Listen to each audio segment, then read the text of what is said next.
بسم الله الرحمن الرحيم عن ابن عباس رضي الله عنهما أن رسول الله صلى الله عليه وسلم قال: لو أن لابن آدم واديا من ذهب أحب أن يكون له واديان ولن يملأ فاه إلا التراب ويتوب الله على من تاب. متفق علیہ. سامعین کرام و ناظرین اعظام، میں نے آپ کے سامنے ایک حدیث شریف پڑھی ہے. اس حدیث میں مال کے بارے میں تذکرہ ہے اور انسان کی جو فطرت ہے، انسان کی جو چاہت ہے، اس کا تذکرہ کیا گیا ہے. اللہ کے رسول صلی اللہ علیہ وسلم نے ارشاد فرمایا کہ ابن آدم کے لیے، انسان کے لیے اگر سونے کی ایک وادی ہو جائے، سونے کا ایک بھرا میدان ہو جائے، اس کی چاہت ہوگی کہ ایک اور میدان ہمیں ہو جائے. یعنی ایک وادی سے دوسری وادی میں وہ چلا جائے اور دو سونے کی وادی اسے نصیب ہو جائے. اور یہ چاہت ختم نہیں ہوتی ہے، وہ 2 سے 3، 3 سے 4، 4 سے 5، یہ چاہت بڑھتی رہتی ہے، یہاں تک کہ اللہ کے رسول صلی اللہ علیہ وسلم فرمایا وَلَن يَمْلَأَ فَاهُ إِلَّا التُّرَابُ، کہ مٹی ہی، قبر کی مٹی ہی اس کے منہ کو بند کرے گی. اور فرمایا وَيَتُوبُ اللَّهُ عَلَى مَن تَابَ، اور اللہ تعالیٰ توبہ کرنے والے کی توبہ قبول کرتا ہے. اس حدیث سے صاف صاف ہمیں پتہ چلتا ہے کہ مال کی محبت انسان کی دلوں میں ہے، لیکن اس کے ساتھ ساتھ ایک بات یہ بھی کہی گئی کہ انسان حریص بھی ہوتا ہے، انسان کے اندر خواہشات بھی بہت ہے. مال کی ایک وادی ہو جائے تو وہ سوچتا ہے کہ دوسری وادی ہو جائے، تیسری وادی ہو جائے، اور اس کی حرص و حوث اور خواہشات کا خاتمہ ہی نہیں ہوتا ہے.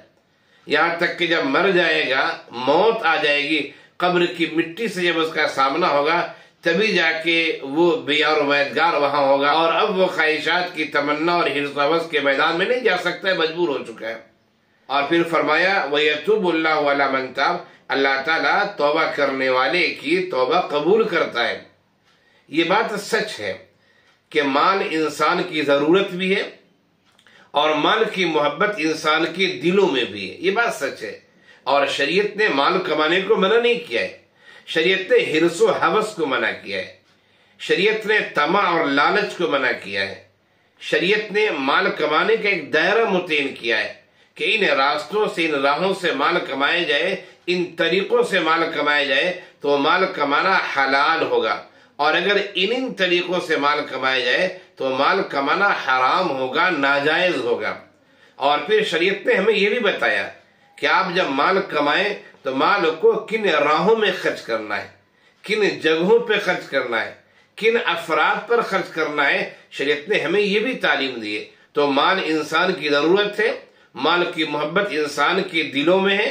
مال کمانے کو شریعت نے منع نہیں کیا ہے، خوب کمائیں، بلکہ کام کاج کرنے والے اور کمانے والے کی شریعت نے حوصلہ افزائی کی ہے، کسب حلال کی حوصلہ افزائی کی ہے، اور کسب حرام سے شریعت نے روکا ہے.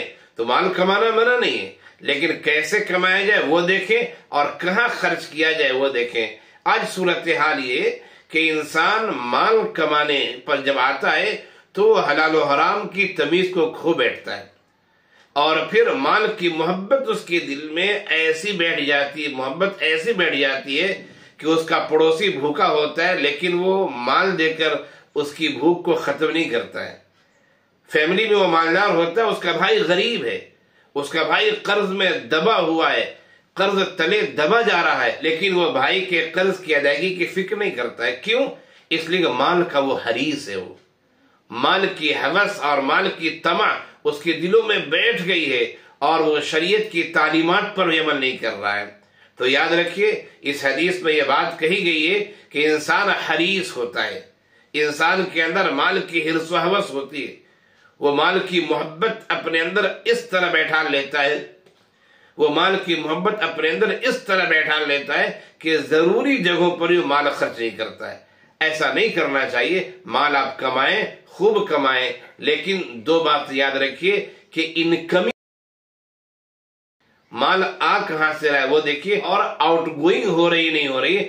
مال جہاں جانا ہے وہاں جا رہا ہے نہیں جا رہا ہے، جہاں خرچ ہونا ہے وہاں خرچ ہو رہا ہے یا نہیں ہو رہا ہے. ان دونوں چیزوں کو دیکھنا بہت ضروری ہے. میں نے ایسے لوگ دیکھے ہیں کہ اللہ نے انہیں مال دیا ہے، زمین بھی ہے، جائیداد بھی ہے، گھر بھی ہے، اچھی سیلری بھی ہے، تنخواہیں بھی اچھی ہیں، لیکن پھر بھی وہ مال کے حرص و ہوس میں یا مستقبل کے خواہش میں ناجائز طریقے سے بینک سے لون لے کر، جو لون سودی قرضہ ہوتا ہے، بینک سے لون لے کر زمین پہ زمین خریدتے ہیں، مکان پر مکان تعمیر کرتے ہیں تاکہ ہمارے پاس مال جمع ہو جائے. یقیناً یہ مال کی حرص و ہوس ہے، شریعت اس کی اجازت نہیں دے گی.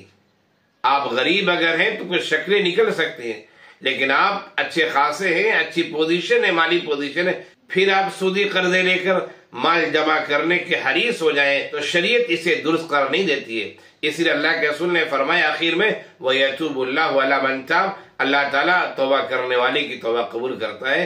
تو یاد رکھیے مال کے سلسلے میں کہ مال کی محبت اس طرح نہ بیٹھا لیے کہ وہ محبت آپ کو غلط راہوں پر لے جائے، غلط راستوں پر لے جائے. ویسی محبت نہیں ہونی چاہیے، اس سے ہماری آخرت برباد ہو جائے گی. دنیا سنور سکتی ہے تھوڑی دیر کے لیے، عارضی طور پر دنیا سنور سکتی ہے، کوئی ضروری نہیں سنور ہی جائے، لیکن آخرت تو ہماری خراب ہو جائے گی. لہذا اپنے اندر حرص پیدا مت کیجیے، طمع پیدا مت کیجیے، بیجا خواہشات پیدا مت کیجیے.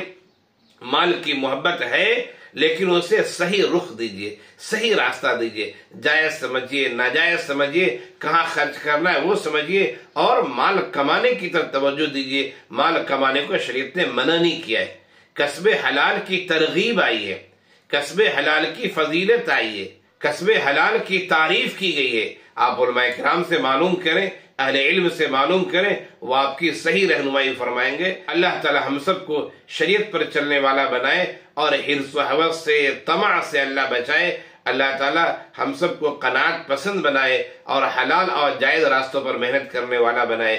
آمین یا رب العالمین.